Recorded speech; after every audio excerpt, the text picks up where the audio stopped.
जय हिंद। एक वीडियो में हम आपको बोले थे कि लोगों को अपनी पत्नी का दिमाग और जीएसटी समझ में नहीं आता है। इस वीडियो में दोनों समझा देंगे। साथ ही जीएसटी क्या होता है, जीएसटी के कितने टाइप होते हैं और जीएसटी इन क्या होता है और जीएसटी एन क्या होता है, इनपुट जीएसटी क्या है, आउटपुट जीएसटी क्या है, 4 टाइप की जो सीजीएसटी, एसजीएसटी, आईटीजीएसटी, यूटीजीएसटी, ये सब क्या है, जीएसटी के स्लैब कितने होते हैं, जीएसटी की बिलिंग कैसी होती है, A to Z आपको इसमें मिल जाएगा। इसके बाद आपको जीएसटी से कोई प्रॉब्लम नहीं रहेगी। जीएसटी कहता है कि एक देश एक टैक्स होना चाहिए, लेकिन ये अधूरा सत्य है। देखिए, टैक्स जो होता है ना, वो गवर्नमेंट के लिए एकदम उसका अधिकार है। गवर्नमेंट के पास पैसे का एक ही स्रोत है, जो मेन सोर्स है वो टैक्स है। और टैक्स दो तरह से होता है, एक डायरेक्ट टैक्स जो आदमी से ले लिया जाता है, व्यक्ति से, और एक इनडायरेक्ट टैक्स होता है जो किसी चीज के खरीद बिक्री पर लगता है। तो इनडायरेक्ट टैक्स भी कई तरह के होते थे। कस्टम ड्यूटी होती थी, कोई विदेश से सामान मंगा दिए तो excise duty, service tax, sale tax, VAT, जिसमें वैट बहुत ज्यादा फेमस था। तो ये इनडायरेक्ट टैक्स जो है, यहाँ तो आपको 4-5 दिखा रहे हैं, ऐसे 17 टैक्स। तो इन 17 टैक्सों को आपस में मर्ज कर दिया गया और जो ये इनडायरेक्ट टैक्स था, इनडायरेक्ट टैक्स को खत्म करके इसी के जगह पे लाया गया जीएसटी। तो जीएसटी भी क्या होगा, एक इनडायरेक्ट टैक्स होगा। तो आप बताइए, क्या ये वन नेशन वन टैक्स हुआ? ये तो केवल इनडायरेक्ट टैक्स को घटाया। डायरेक्ट टैक्स में कोई भी बदलाव नहीं है। आज भी आपको डायरेक्ट टैक्स देना है। सेंट्रल गवर्नमेंट का कॉर्पोरेशन टैक्स जो होता है, निगम कर, वो काफी ज्यादा उससे इनकम होता है। तो डायरेक्ट टैक्स में नहीं, ये इनडायरेक्ट टैक्स है, ये आपका जीएसटी, और ये खरीद बिक्री पर आपको देना पड़ता है। अब बात करते हैं कि ये जीएसटी देना किसको पड़ेगा। तो 3 ही लोग को देना पड़ेगा। ध्यान से समझिए, जिनका सालाना टर्नओवर, लेन देन 20 लाख का है। देखिए, ये 20 लाख प्रॉफिट नहीं है। मान लीजिए कि हमने कभी 20 लाख का माल मंगाए और 20 लाख के सामान को बेचे और हमको 21 लाख हुआ, तब तो हमारा तो लेन देन ही वाला ही 20 लाख हो गया। अब आपको कितना प्रॉफिट हो रहा है इससे मतलब नहीं है।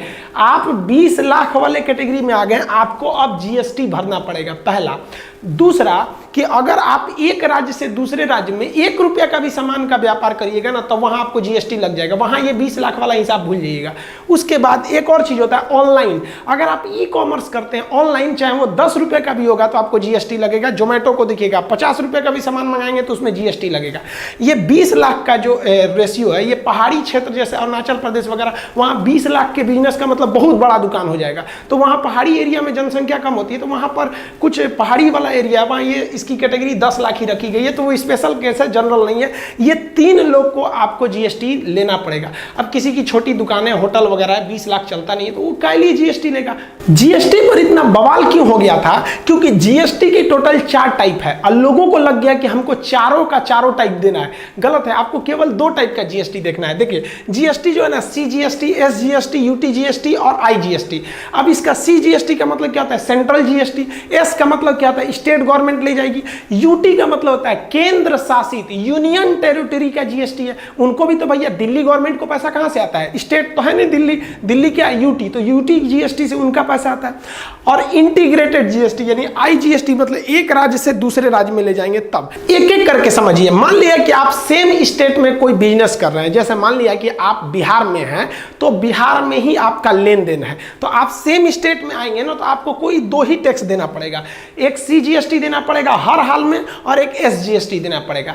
मान लिया कि कोई सामान है जिस पर 18% टैक्स है, तो लोगों को टेंशन क्या लगा था कि सोचो 18% टैक्स है, सेंट्रल जीएसटी यानी सीजीएसटी 18%, एसजीएसटी 18%, फिर यूटी 18%, इंटीग्रेटेड 18 करके पगला गए लोग। भाई साहब बचेगा क्या मेरा? गलत है भाई साहब, आपको कोई 2 ही देना है।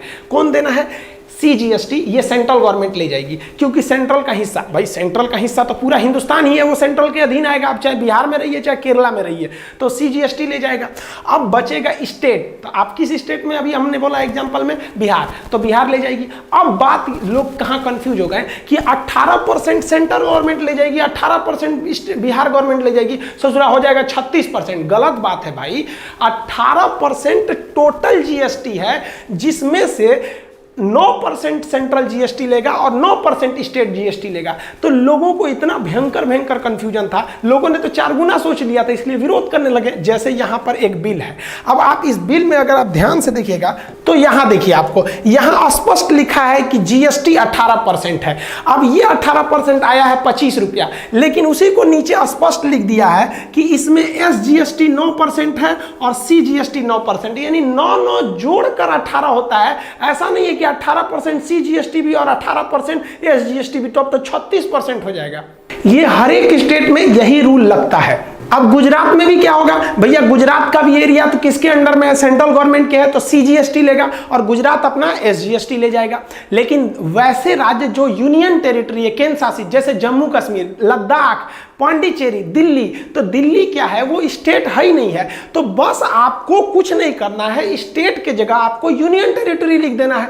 अब दिल्ली भी जो है वो तो सेंट्रल गवर्नमेंट के अंदर है ना जी, तो दिल्ली वाला में भी अगर आप दिल्ली में सामान बेच रहे हैं तो सेंट्रल गवर्नमेंट के अंडर में आएंगे, तो दिल्ली भी आपसे क्या लेगा, आपसे सेंट्रल गवर्नमेंट लेगी CGST, और दिल्ली SGST तो ले ही नहीं सकता क्योंकि वो स्टेट तो है ही नहीं है। दिल्ली जो है वो यूनियन टेरिटरी है, तो केवल यहां शब्द का फेर है। दिल्ली कहेगा कि भैया हमारा UTGST दो, तो जो UTGST है वो सेम टू सेम SGST है। अगर पूरा कंप्लीट स्टेट है तो SGST, केंद्र शासित है तो UTGST। ये स्टेट और UT क्यों होता है ये हम आपको पॉलिटी में पढ़ाएंगे। और यहां भी वही होगा कि अगर 18% टोटल GST है तो 9% CGST और 9% UTGST लेगा। अब बात कर लेते हैं कि अगर एक राज्य से दूसरे राज्य में सामान चला गया तब, तो उसे कहते हैं IGST, यानी इंटीग्रेटेड GST। इंटीग्रेटेड GST तभी लगेगा जब एक राज्य से दूसरे राज्य में आपका सामान जाएगा तब, अदरवाइज नहीं लग सकता। अब यहां एक कंफ्यूजन सबसे बड़ा,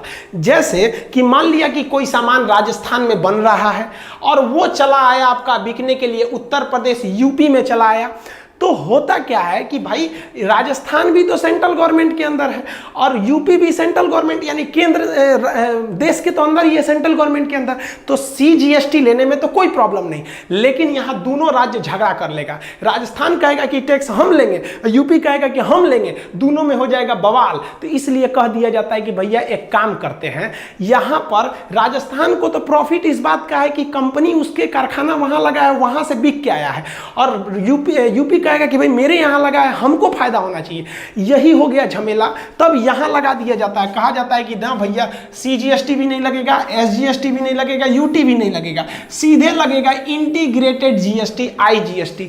इंटीग्रेटेड GST एक्चुअल में CGST और SGST का ही एक संयोग है। इसमें क्या करेगी सेंट्रल गवर्नमेंट, कहेगी कि भैया जो 18% GST ना सीधे तुम राजस्थान हमको दो। अब वो GST कौन लेके चल जाएगा, सेंट्रल गवर्नमेंट। सेंट्रल गवर्नमेंट उस 18% में से 9% अपना रख लेगा। उसके बाद देखेगा कि सामानवा बिका कहां पर है, मेन डेस्टिनेशन कहां है, यूपी, तो यूपी को 9% दे देगा। लो, राजस्थान सरकार मुंह देखेगी टुकुर टुकुर से, जरा हमको ना दिया।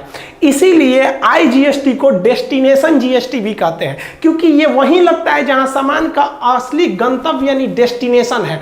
इससे फायदा क्या हुआ, देखिए राजस्थान को फायदा यह हुआ कि वहां सामान बना था, उसे रोजगार मिल गया, और यूपी को फायदा यह हुआ कि सामान अल्टीमेट यहां बिकने आया था, इसलिए इसको टैक्स मिल गया। पहले यह व्यवस्था नहीं थी। अब हम आपसे एग्जांपल लेते हैं, कोई सामान दिल्ली में बना तो दिल्ली में जैसे बन के दिल्ली में बिकेगा तो एक तो ले जाएगा CGST, और दिल्ली चूंकि यूनियन टेरिटरी इसलिए दिल्ली में ही बिक गया तो वहां लग गया UTGST। लेकिन दिल्ली में बनकर, जैसे मेरा ये जो पैनल जो हम पढ़ा रहे हैं इसमें, इसका मैन्युफैक्चरिंग यूपी के नोएडा में हुआ, ठीक है। तो नोएडा में हुआ तो नोएडा तो यूपी में आ जाता है, तो नोएडा में जैसे हुआ तो नोएडा में होने की वजह से वहां लगेगा CGST, सेंट्रल गवर्नमेंट। लेकिन हम इसको यूपी से उठा के बिहार के पटना लेते हैं, ले भाई, तो अब जैसे पटना ले गए तब क्या हो जाएगा, IGST, इंटीग्रेटेड GST। इसमें क्या होता है कि इस पर जो टैक्स लगा था उसका सेंट्रल गवर्नमेंट लेगा, और चूंकि ये आया है बिहार में तो कौन ले गया, बिहार सरकार टैक्स ले जाएगी। तो IGST उसी को दिया जाता है जिस राज्य में वो सामान जा रहा है। इससे बहुत ज्यादा फायदा होते हैं। दो फायदा पहले ध्यान से समझिए। पहला कि जिस राज्य के लोग उपभोग कर रहे हैं, जो कंज्यूम कर रहे हैं, उसी राज्य को टैक्स दिया जा रहा है, पहला फायदा। दूसरा फायदा यह है कि अब पूरे कंट्री में एक जैसा टैक्स लगेगा। आप पहले पुराना तरीका समझिए क्या होता था। पहले कोई सामान अगर राजस्थान में बनी है कोई भी चीज, तो उस पर सेंट्रल गवर्नमेंट एक्साइज ड्यूटी लेती थी, एक्साइज ड्यूटी। अभी वही जगह ले लिया है CGST। अब हर राज्य जो थे अपने अपने मर्जी से टैक्स लेते थे। यूपी लेता था 12% से सर्विस टैक्स, तो बिहार लेता था 14%। अब आप बताइए, किसी सामान पर अगर यूपी में 12% टैक्स है तो वही सामान पर अगर बिहार में 14% है तो बिहार में सामान सामान महंगे हो जाएंगे। इसलिए बिहार के लोग वैसे जिला जो यूपी से सटा रहता था वो सामान खरीदने यूपी चले आते थे। पेट्रोल भरवाने आज भी यूपी चले आते हैं लोग, थोड़ा सा सस्ता पड़ जाता है क्योंकि पेट्रोल जीएसटी के बाहर है, वो अभी हम समझाएंगे। तो पहले कंपनियां क्या हो गई कि गुजरात सरकार होशियार निकली इसमें। गुजरात सरकार ने कहा कि भैया हम टैक्स सबसे कम लेंगे, हमारे यहाँ आ जाओ। सारी कंपनियां धड़धड़ा के घुस गई गुजरात में। अब पहले सारा सामान गुजरात में बनाती थी तो सेंट्रल गवर्नमेंट को देती थी एक्साइज ड्यूटी, और गुजरात को देती थी सर्विस टैक्स, और गुजरात से बना के पूरा हिंदुस्तान बेचती थी लोग। बाकी लोग चुपचाप देखते रहते थे कि गुजरात से आया है, हमको ना टैक्स मिला ना कुछ। अब फायदा जीएसटी से होगा कि भैया तुम गुजरात में बनाओ, अब गुजरात में बनाओगे तो गुजरात सरकार का वो तो वहां ले जाएगी, पहला सीजीएसटी ले जाएगा। और जैसे आप बेचिएगा दूसरे स्टेट में, मान लीजिए गुजरात में बेच दीजिए तो गुजरात सरकार तो एसजीएसटी ले लिया। लेकिन अगर गुजरात से आप सोचेंगे उड़ीसा बेचें, जैसे स्टेट चेंज किए सारा झमेला खत्म, सीधे आ गए आईजीएसटी पे। आईजीएसटी में सरकार उठा लेगी, 18% में है तो 9% सेंट्रल गवर्नमेंट अपने रख लेगी और 9% उड़ीसा को दे देगी। ले भैया तुम भी विकास करो, तुम क्यों पीछे रहोगे। गुजरात सरकार टुकुर टुकुर मुंह देखेगी, ससुरा ले गई लो। इससे फायदा क्या हुआ, देखिए सबको अपना हक मिल गया। गुजरात को रोजगार मिला, उड़ीसा को टैक्स मिला, और सेंट्रल गवर्नमेंट का तो हर हाल में भैया उसके दोनों हाथ में लड्डू है, चाहे गुजरात बनाओ चाहे उड़ीसा, कहीं भी बनाओ, आओगे तो सेंट्रल वाले एरिया में। पहले यही जो था, इसीलिए पहले के ज़माने में फैक्ट्रियां गुजरात महाराष्ट्र में भाग गई। गुजरात महाराष्ट्र गवर्नमेंट के पास बहुत पैसा था, उन लोगों ने अपना टैक्स का जो रेशियो था घटा दिया, इसलिए सारी कंपनियां भाग गई। अब सारी कंपनियां नहीं भागेंगी, अब कंपनियों को दिखेगा कि भैया अब तो हर जगह टैक्स बराबर है, तो हम गुजरात में बना के हम असम में क्यों बेचेंगे, हमारा ट्रांसपोर्ट का खर्चा आएगा। उससे अच्छा कि हम एक छोटा सा कारखाना गुजरात में लगा देते हैं जो इस एरिया को कवर करेगा, और टैक्स उतना ही है तो एक आसाम में भी लगा देते हैं, इस एरिया को डेवलप करेगा। तो अब भारत में आने वाले 30 से 40 साल में आप एक जैसा विकास देखिएगा।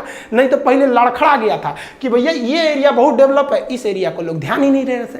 और जो मल्टीनेशनल कंपनीज थी सब, जो विदेश से आती थी सब भारत में, उनको कंफ्यूजन हो जाता था कि उनका जो कार है, मान लीजिए अमेरिका की कोई कंपनी है कार बनाती है टवेरा सेवरलेट की, तो दिल्ली में उस पर है 12% टैक्स, बिहार में ससुरा 18% टैक्स। अब आप बताइए एक ही कंपनी के कार पर दिल्ली में टैक्स कम देना है तो उसको फायदा ज़्यादा होगा, और बिहार में टैक्स ज़्यादा देना है तो कंपनी को फायदा कम होगा।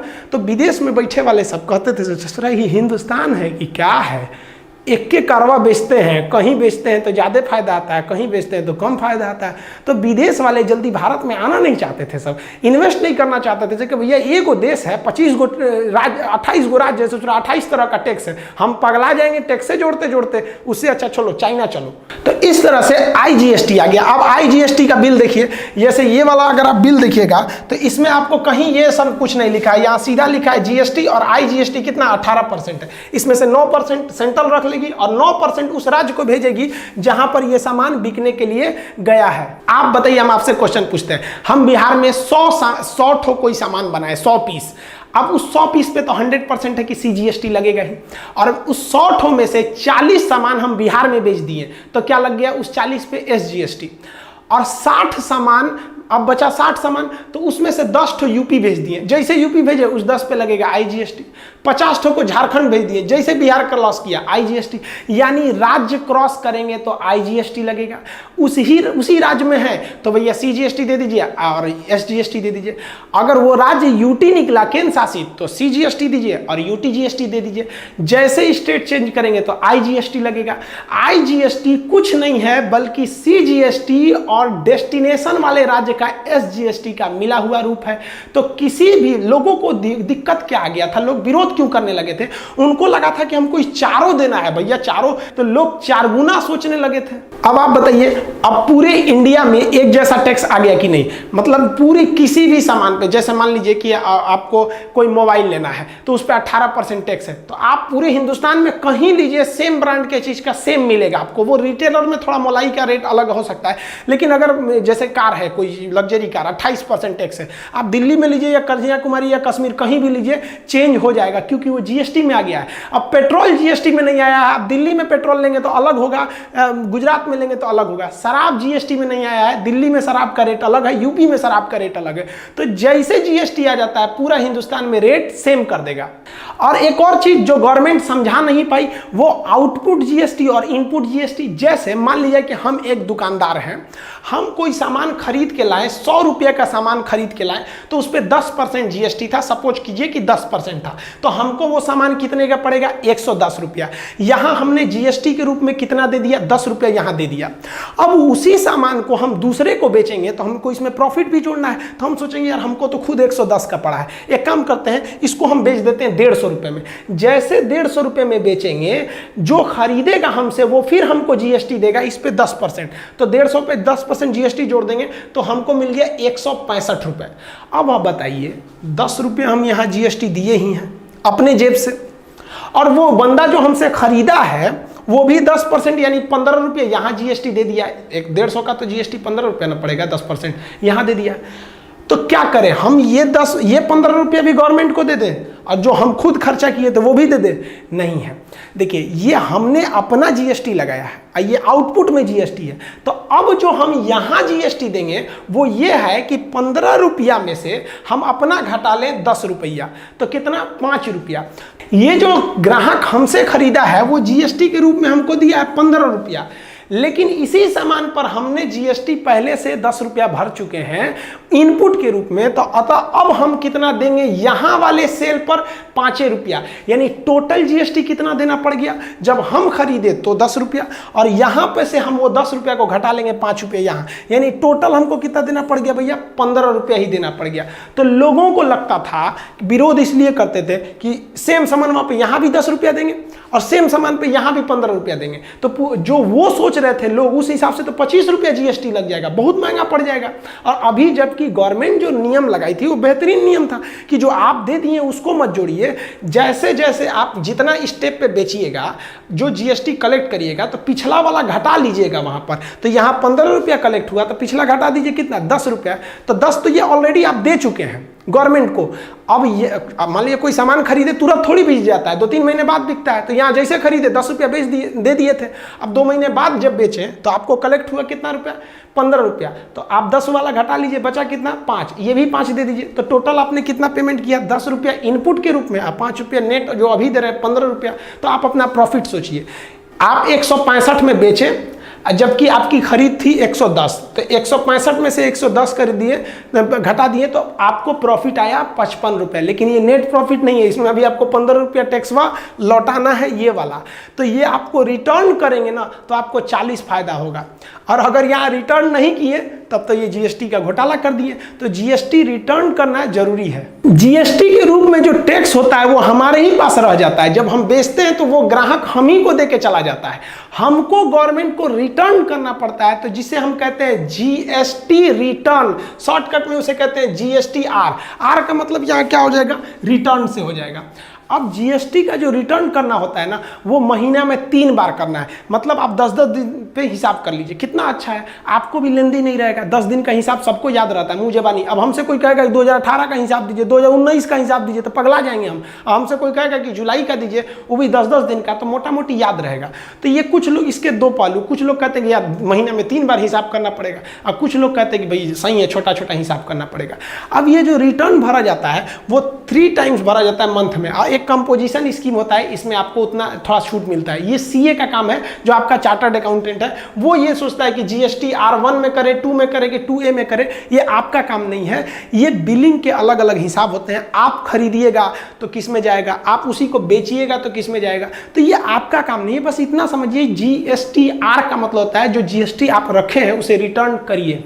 अब जीएसटी के कुछ अलग अलग स्लैब हैं। जैसे कोई दवा खरीद रहा है बेचारा, उसकी जिम्मेदारी है, वो दवा नहीं खरीदेगा तो मर जाएगा बेचारा, उसकी बीमारी है, तो उस पर कम टैक्स लीजिए। कोई कार खरीद रहा है, ससुरा ज़्यादा टैक्स लीजिए। कार जिंदगी के लिए ज़रूरी थोड़ी होता है, लग्जरियस थिंग है। तो यानी जो ज़रूरी चीज़ है उस पर कम टैक्स, जो पढ़ाई उढ़ाई वाला चीज़ है उसको मीडियम लेवल का टैक्स, और जो ऐसो आराम की चीज़ है हुमच के टैक्स लीजिए। तो उसी को हम लोग कहते हैं जीएसटी के स्लैब। कितने स्लैब है, तो देखिए एक तो नील स्लैब होता है 0%, वैसी चीज़ जिस पे टैक्स नहीं लगता है तो वो हो गया 0%। जैसे दूध, आप दूध निकालिए, गाय भैंस जितना रख लीजिए टैक्स नहीं लगेगा। खेती वाला चीज़ है किसान वगैरह को, उस पर GST देना ही नहीं है। आपको जितना गेहूँ है, जितना गेहूँ ले जाइए, कोई टैक्स नहीं लगना है इस सब चीज़ों पर। लेकिन जैसे आ जाते हैं आप चाय पीजिएगा, आप इस 5% वाले में आएंगे तो आप कॉफ़ी लीजिएगा, कोयला खरीदिएगा, पैकेट पनीर खरीदिएगा, न्यूज़पेपर खरीदिएगा, तो ये सब चीज़ पर आपको 5% टैक्स देना है। तो वो वाले पे 0%, इस पे 5%। अब 12% पे कहाँ है? तो और अच्छा चीज़, घी खरीदिएगा, मक्खन खरीदिएगा, मोबाइल खरीदिएगा, बढ़िया बढ़िया चीज़ खरीदिएगा, जूस पीजिएगा, पैकेट वाला जूस नहीं देखते हैं, बड़ी बड़ी कोल्ड ड्रिंक वगैरह वाला, तो लीजिए, वो सब लीजिएगा तो आपको कितना परसेंट लग जाएगा भैया? आपका 12% लग जाएगा। और उससे भी अच्छा चीज़ पे जाइएगा तो कितना लगेगा? 18%। जैसे तेल लीजिएगा, हेयर ऑयल, क्रीम लीजिएगा, ठोड़ रंगने के लिए क्या होता है, लिपस्टिक लीजिएगा, लो भैया सा वो सब भयानक भयानक चीज़ है, उस पर तो आपको कितना परसेंट लगेगा? 18%। अब देखिए, इसमें भी तो आपको पता है ना कि 18% में आपका 9% CGST होगा, 9% SGST, 12 में भी 6 CGST, 6 वो, 5 में भी 2.5% होता है। ये जो है वो दोनों को मिला के होता है, समझ में आया ना कि नहीं? सबसे ज़्यादा अगर किसी चीज़ पे GST है तो 18% वाला ही जो कैटेगरी, उसमें ज़्यादातर चीज़ आते हैं। टोटल 1200 से ज़्यादा आइटम GST में आते हैं। क्या पॉसिबल है एक वीडियो में हम 1200 आइटम आपको गिनवा सके? मोटा मोटी समझाते हैं। अब आप बताइए, जो आपका कार है, सीमेंट है, या फिर जो आपका परफ्यूम है, कंडीशनर है, ये जो लग्जरियस थिंग है, मोटरसाइकिल हो गया आपका, ये सब चीज़ जो है, ये सब तो भाई शौकिया चीज़ है। तो शौकिया कर रहे हैं तो सरकार को भी थोड़ा शौक पूरा कर दीजिए। सरकार कहती है शौकिया कर रहे हैं तो 28% दीजिए यहाँ पर, तो ये टैक्स हो जाते हैं। तो देखिए, सरकार भी तो आपका ख्याल रखती है ना। जो आपके बेसिक ज़रूरत की चीज़ थी उस पर कहाँ टैक्स लिया? जो ज़्यादा ज़रूरी थी उस पर कम लिया, शौकिया चीज़ पर ज़्यादा लिया। कहाँ गलत कर रही है गवर्नमेंट? देखिए, होता क्या है ना कि इंडिया में एक समस्या है, हमको सब चीज़ फ्री में चाहिए। हाँ, फ्री में मिल गया, बहुत अच्छा। भाई, हम जो टैक्स देते हैं इसी से गवर्नमेंट अपनी सेना का खर्च निकालती है, सड़क बनाती है, सब कुछ करती है। गवर्नमेंट अच्छा से भी ख्याल रखती है। अब कुछ ऐसे चीज़ है जिसे GST के बाहर रख दिया गया है, जैसे डीजल पेट्रोल को बाहर रख दिया गया है। इसलिए आप हिंदुस्तान में हर राज्य में जाइएगा तो पेट्रोल का रेट अलग अलग मिलेगा। अगर गवर्नमेंट GST के अंदर पेट्रोल को लाएगी तो उस पर मैक्सिमम कितना टैक्स लगा पाएगी? 28%। तो पेट्रोल का दाम कितना हो जाएगा? 35 रुपया। तो गवर्नमेंट को घाटा लगने लगेगा। गवर्नमेंट बहुत महंगा पेट्रोल देती है, लगभग डबल ट्रिपल। तो उसी पैसा से तो आपको फ्री में राशनों देती है गवर्नमेंट। कोरोना का इलाज, जरा हॉस्पिटल में जाइए ना, प्राइवेट हॉस्पिटल में आप देखिए 2-3 लाख रुपए से कम नहीं लगेगा, आपका फ्री में इलाज करके देती है। कहाँ से दे रही है? तो आपसे जब ले रही है तो आपको खराब लग रहा है, तो जब दे रही है तो आप एक बार खड़े भी तो हो जाइए कि गवर्नमेंट आपको कोरोना में फ्री में इलाज करके दे रही है। आप जाइए 5-7 लाख रुपए दिल्ली में लगाएगा सब प्राइवेट हॉस्पिटल वाला, तो उसी सब पैसे से देती है। गैस जो होता है इसमें भी GST नहीं है, इसको भी GST के अंडर में लाएगा तो 28% करना पड़ेगा मैक्सिमम रेट में, तो फिर वो भी थोड़ा सा सस्ता हो जाएगा। इलेक्ट्रिक बिल देखिएगा, दिल्ली में बिल अलग है, सुनते हैं फ्री है, 200 यूनिट के नीचे में फ्री है। अब यूपी में अलग है, बिहार में अलग है, कॉमर्शियल रेट अलग है, डोमेस्टिक रेट अलग है, बिजली बिल भी अलग अलग आता है। और शराब तो पूछिए मत, कहीं GST ज़्यादा कहीं कम। तो देखते हैं हरियाणा में शराब थोड़ा ज़्यादा सस्ता है, यूपी में थोड़ा महंगा है, बिहार में शराब बंद है, कहने के लिए बंद है। देखिए, एक तरह से बंद ही है, कोई खुलेआम नहीं पी सकता है। पहले जो शराब पी के बिहार में पुलिस के आगे कहते थे कौन है पुलिस, अब थोड़ा पी लेता है कोई, कहो ना पुलिस एकदम शराब नहीं पिए हम। तो ये डर जरूरी है। 100% कोई गवर्नमेंट नहीं सुधार सकती है। हाँ, शराब इतना महंगा हो गया है बिहार में कि अब कोई नहीं कहता है कि आओ भाई बैठ के पियो। महंगा है, इलीगली बिक रहा है, तो महंगा है तो लोग चोरी छुपे पीते हैं, तो बहुत हद तक सुधार है। नहीं तो पहले लोग शराब पी के पत्नी को मोहल्ले में गाली गलौज करके समाज का स्टेटस गिरा देते थे। तो आप ये GST के स्लैब समझ गए, ये भी मोटा मोटी समझे कि कौन सा सामान को खरीदेंगे तो हम किस लेवल के टैक्स में जाएंगे।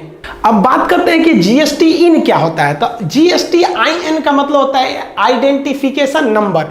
हम अपना GST जब रजिस्ट्रेशन कराएंगे तो हमको एक 15 डिजिट का एक नंबर मिलेगा, जिसमें से बीच वाला 10 डिजिट तो है मेरा पैन कार्ड है, ये बीच वाला 10 डिजिट पैन कार्ड है। शुरुआत के दो डिजिट होते हैं वो हमारे स्टेट को बताते हैं कि हम किस स्टेट में बिजनेस कर रहे हैं, और लास्ट के ये 3 अक्षर ये उसका मशीन जो होता है ना जीएसटी का, वो अपने से एक यूनिक कोड बना देता है। तो ओवरऑल आपसे यही पूछेगा कि जीएसटी इन यानी आइडेंटिफिकेशन नंबर कितने अक्षर का होता है, तो 15 अक्षर का। अब ये ससुरा नंबर हुआ दिया कौन, तो जीएसटी का एक बहुत बड़ा नेटवर्क है। उस जीएसटी नेटवर्क को शॉर्टकट में एन कहते हैं, GST network, goods and service tax network. तो यही नेटवर्क जो है इसी पर आपको जाके लॉगिन करते हैं तो 1 हफ्ता के अंदर आपको जीएसटी नंबर दे देता है। आपका जीएसटी का पैसा कहाँ गया, कौन ले गया, यूटी जीएसटी है कि एसजीएसटी, ये सारा हिसाब किताब कौन करता है, जीएसटी एन यानी नेटवर्क। तो जीएसटी इन ये आपका नंबर है और जीएसटी एन यानी ये नेटवर्क है जो पूरे जीएसटी को कंट्रोल करके रखे हुए हैं। अब जीएसटी में कोई विवाद हो गया या फिर जीएसटी में कोई चेंजिंग करना है तो कौन करेगा, तो उसके लिए एक जीएसटी काउंसिल है, goods and service tax council समिति है। ये जो काउंसिल है इसकी बैठक होती है। इसके जो अब इस काउंसिल में टोटल मेंबर कितने हैं, 33 सदस्य हैं। अब ये एकदम सिंपल है याद रखना, देखिए कैसे, जो यूनियन मिनिस्टर होते हैं, जो वित्त मंत्री होते हैं, वो इसके चेयरमैन यानी अध्यक्ष होते हैं। अभी निर्मला सीतारमण है तो सेंट्रल गवर्नमेंट का एक हो गया, और हर विभाग का एक राज्य मंत्री होता है। जैसे वित्त मंत्रालय का जो राज्य मंत्री है अनुराग ठाकुर जी हैं, तो ये 2 लोग हो गए आपके सेंट्रल गवर्नमेंट से, तो एक यूनियन मिनिस्टर हो गए अध्यक्ष, और जो उनके राज्य मंत्री है वो हो गए उपाध्यक्ष। तो ये हो गए। भारत में अभी 28 राज्य है, तो 28 राज्य के वित्त मंत्री होंगे ना, तो 28 उनको लेके चले आइए, तो 2 ठो सेंट्रल से हो गए, 28 ये 30 हो गए। अब हिंदुस्तान में जो केंद्र शासित प्रदेश है, तो वैसा केंद्र शासित प्रदेश की जिम्मेदारी तो खुद केंद्र सरकार की होती है, तो यूनियन मिनिस्टर निर्मला सीतारमण तो बैठी हैं। लेकिन कुछ ऐसे भी केंद्र शासित प्रदेश है जहां जनसंख्या ज्यादा होने की वजह से वहां विधानसभा का चुनाव कराया जाता है। जैसे जम्मू कश्मीर वो भी शामिल होगा, दिल्ली वो भी शामिल होगा, पांडिचेरी वो भी शामिल होगा। तो 3 ऐसे यूनियन टेरिटरी हैं जिनके पास अपनी विधानसभा है, अतः उनके भी वित्त मंत्री यहां पर आएंगे, तो उनको जोड़ दीजिए 3, तो 30 ये 3 33, सिंपल हो गया। अब मान लिया कि लद्दाख में भी अगर कल को विधानसभा बन जाती है तो 34 सदस्य हो जाएंगे। लेकिन जिस केंद्र शासित प्रदेश में विधानसभा नहीं है तो उसकी टोटल जिम्मेदारी केंद्र सरकार की है, तभी तो कहा गया है केंद्र शासित प्रदेश, और केंद्र की वित्त मंत्री बैठे रहती है, वो उसकी बात सुनेंगी ही। तो यही डिसीजन लिया जाता है कि टैक्स के स्लैब को बढ़ाया जाए या घटाया जाए। कल को ये भी कह सकते हैं कि भैया शिक्षा को आप लोग ने 18% टैक्स में जोड़ दिया है, तो ऐसा भी कर सकती है। मान लीजिए निर्मला सीतारमण को लगेगा कि नहीं शिक्षा 18% है, ये कोई लग्जरियस थिंग थोड़ी, ये तो बहुत जरूरी चीज है, इसको 12% वाले में रख देते हैं, ताकि जी क्या हम लोग को अगर 18% टैक्स देना है, आपसे ऑनलाइन लेते हैं हम लोग, तो किसी भी चीज पे 18% टैक्स देंगे तो जेन्युइन है कि भैया चार्ज ज्यादा लग जाएगा, तो फी को ये भी घटा सकते हैं। तो कौन घटाएगा, तो जीएसटी काउंसिल में घटाया जा सकता है इसे। अब कुछ ऐसे चीजें जो मतलब सबको नॉर्मल सबको पता होना चाहिए कि सबसे पहले जीएसटी किस देश ने स्टार्ट किया था, तो 1954 में फ्रांस ने चालू किया था। हम लोग जो जीएसटी फॉलो करते हैं वो कनाडा का मॉडल फॉलो करते हैं, हमारा मॉडल कनाडा का है। किस समिति के सिफारिश पर, तभी केलकर समिति के सिफारिश पर हम लोगों ने जीएसटी लाया। ये जो जीएसटी है इसमें 17 प्रकार के इनडायरेक्ट टैक्सों को शामिल कर लिया गया है जीएसटी में। अगर कोई व्यक्ति जीएसटी का रिटर्न फाइल नहीं करता है, जो हर महीने 3 तो फाइल करना है, तो उसको अगर चोरी कर लिया जीएसटी तो 5 साल का उस पर जेल है। राष्ट्रपति ने इसे साइन कब किया था, तो 8 सितंबर 2016 को। तो 8 सितंबर 2016 को राष्ट्रपति ने इसे साइन कर दिया। चूंकि इसमें राज्यों के भी हित को रखा गया था, इसलिए संविधान है कि राज्य भी इस पे क्या करेंगे, सहमति देंगे। सबसे पहले कौन से राज्य ने सहमति दिया था, तो असम ने। सबसे बाद में तो जम्मू कश्मीर। इसे लागू कब कर दिया गया, सबको पता है 1 जुलाई 2017 से पूरे देश में ये हमारा जीएसटी लागू हो गया है। जो जीएसटी में मेन संशोधन करना था वो आईजीएसटी को लेना था, क्योंकि एक राज्य से दूसरे राज्य में कानून बनाना मुश्किल हो जाता है। तो कहेगा आईजीएसटी की चर्चा किस अनुच्छेद में है, तो याद रखिएगा 269A में है। और जो जीएसटी के हुए विवादों को सुलझाने के लिए एक जीएसटी काउंसिल बनाया गया है, और इस काउंसिल में आप हर राज्य से मंत्रियों को बुला के लाए हैं, तो संविधान में कहीं ना कहीं जोड़िएगा कि नहीं। तो जीएसटी का जो काउंसिल है वो 279A में है, यहाँ पर समझना गया आपका। तो ये 269A में आईजीएसटी है और 279 में जीएसटी काउंसिल है। काउंसिल थोड़ा बड़ा है इसलिए इसका अनुच्छेद भी बड़ा है, और ये थोड़ा सा छोटा है, नंबर के हिसाब से तो छोटा ही है। सबसे बड़ा प्रॉब्लम कहाँ आता है कि ससुरा जो जीएसटी था वो 101वां संशोधन था कि 122वां संशोधन था। तो भाई ये दोनों सही हैं, लेकिन ये दोनों में बहुत बड़ा मिस्ट्री छुपा है, इसको समझिए। सरकार जब भी आती है, जिस भी पार्टी की सरकार आती है, वो कई सारे संशोधन को ले आना चाहती है संसद में, लेकिन जरूरी नहीं कि वो हर नियम को पारित करा ले और सफल हो जाए। बहुत बार विधेयक आता है लेकिन पास नहीं हो पाता है। तो जो विधेयक पारित कराया जाता है, जिसे इंट्रोड्यूस किया जाता है संसद में, उसे कहते हैं बिल। जब उसे लोकसभा, राज्यसभा और राष्ट्रपति फाइनल कर देते हैं, तब वो बनता है, आपका अमेंडमेंट, संशोधन हो जाता है। तो कई बार ऐसा होता है कि बिल तो लाया गया लेकिन वो बिल फेल कर गया, पास नहीं हो पाया। तो जो बिल होते हैं इसकी नंबरिंग अलग होती है, और जो पारित हुआ बिल है, जो पास हो गया, सक्सेस हो गया, उसकी नंबरिंग अलग होती है। जैसे कोई बिल को ले आने का हम प्रयास किए, वो 100वें नंबर पर था। जैसे पिछले 75 को सरकार गया है, नेहरू से लेकर आपके मोरारजी देसाई से लेकर अटल बिहारी वाजपेयी, मनमोहन सिंह, कितने लोगों ने किया, तो उसी तरह आज भी चलते हैं। तो मान लिया कि वो 100वां बिल था और यह बिल पारित हो गया, तो पारित होने के बाद वो संशोधन कौन सा हो गया? 100वां संशोधन हो गया। मान लिया कि गवर्नमेंट ने अगला एक और बिल लाएगी, तो उसका नंबर 100 थोड़ी रहेगा, 101 रहेगा, लेकिन ये वाला फेल कर गया, तो संशोधन हुआ नहीं। तो अगला कोई दूसरा विधेयक लाई गवर्नमेंट, कि ये कोई दूसरा विधेयक लेके आते हैं खेलकूद से संबंधित, वो भी पारित नहीं हो पाया, तो इसका नंबरिंग चलते रहेगा, भले पारित हो या ना हो, नंबरिंग चलेगा। पारित नहीं हो पाया इसलिए संशोधन नहीं हुआ। अब मान लीजिए गवर्नमेंट ने कोई और नियम लगाया कि विदेश से व्यापार करने पे हम कोई नियम लगाते हैं, तो फिर उसका भी सीरियल नहीं आएगा, वो 103 हो जाएगा। यह भी विपक्ष के दबाव के चलते पारित नहीं हो पाया, तो यहाँ भी संशोधन नहीं होगा। एमेंड, ये बिल जो है, आप जिस बिल के माध्यम से प्रयास कर रहे हैं, ये हमेशा काउंटिंग चलती रहेगी, भले वो पारित हो या ना हो। अब पारित हुए वाले का भी काउंटिंग अलग हो जाएगा, तो यहाँ हो गया।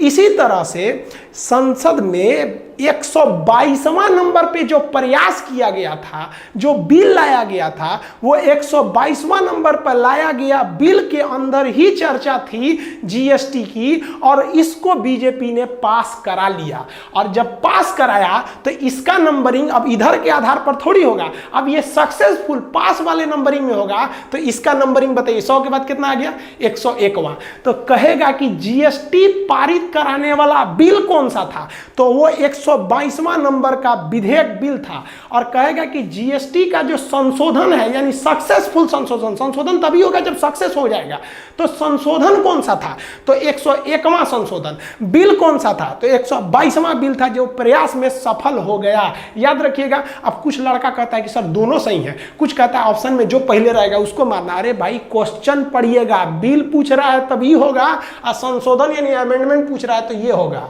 तो आप जीएसटी के टोटल टाइप समझ गए, जीएसटी का नंबर वगैरह, बिल कैसा दिखता है, कितने स्लैब होते हैं, जीएसटी एन क्या है, इन क्या है, ये जीएसटी समझ गए। जीएसटी तो समझ गए। अब रही बात पत्नी का दिमाग। भाई ये बहुत बड़ी चीज़ है। हमारा अभी शादी नहीं हुआ है, इंगेजमेंट ही हुआ है। आप लोग का जब इंगेजमेंट होगा ना, तो बहुत ज़्यादा गिफ्ट आएगा, कुछ इधर से कुछ उधर से। तो हमारे लिए एक तो गिफ्ट आया घड़ी, बहुत महंगा। तो हम बोले भाई इतना महंगा भेजने की क्या ज़रूरत है, ये गिफ्ट उठ। तो उधर से लोग भड़क गए, भाई अरे भाई न जाने किसने शुरू किया ये तोहफे को लेने और देने का दस्तूर, गरीब इंसान अब मिलने से कतराता है। यार ये क्या मतलब बनता है इतना? ये कोई बहुत बड़ा चीज़ नहीं है कि देखिए, हम लोग जो हैं, समझना चाहिए हम लोग को भी कि हम ये जो बड़े बड़े शादी ब्याह में खर्च कर रहे हैं या बड़े बड़े गिफ्ट दे रहे हैं, ये दर पर्दा हम इस हिंदुस्तान के लिए एक बहुत ही बड़ी दीवार खड़ी कर रहे हैं, एक अमीर और एक गरीब की। देखिए इससे क्या होगा कि अगर हम लोग बड़े बड़े गिफ्ट देंगे उन अपने में, तो ये गरीब इंसान कहाँ से दे पाएगा? तो उसे अपना रिश्ता थोड़ा कमज़ोर लगने लगेगा। इसमें उसकी क्या गलती है? तो ये सब सोच नहीं रहनी चाहिए। आप इतना ही बस समझा दिए तो भाई झगड़ा हो गया हम लोग में। अब हम क्या करेंगे भाई, हम पुराने ख्याल वाले लोग। अब हर कोई दीवाना है बनावटी उसूलों का, हम ये सादगी लेकर कहाँ जाए? भैया हम लोग को पसीना उसीना भी होता है, तो हम बिहार वाले लोग हैं भाई, गमछा उमछा से पोंछ लेते हैं। नौटंकी करने नहीं जाते हैं कि भाई कूलर लगाओ, एसी लगाओ यहाँ पे। अब उन लोग को कौन समझाए?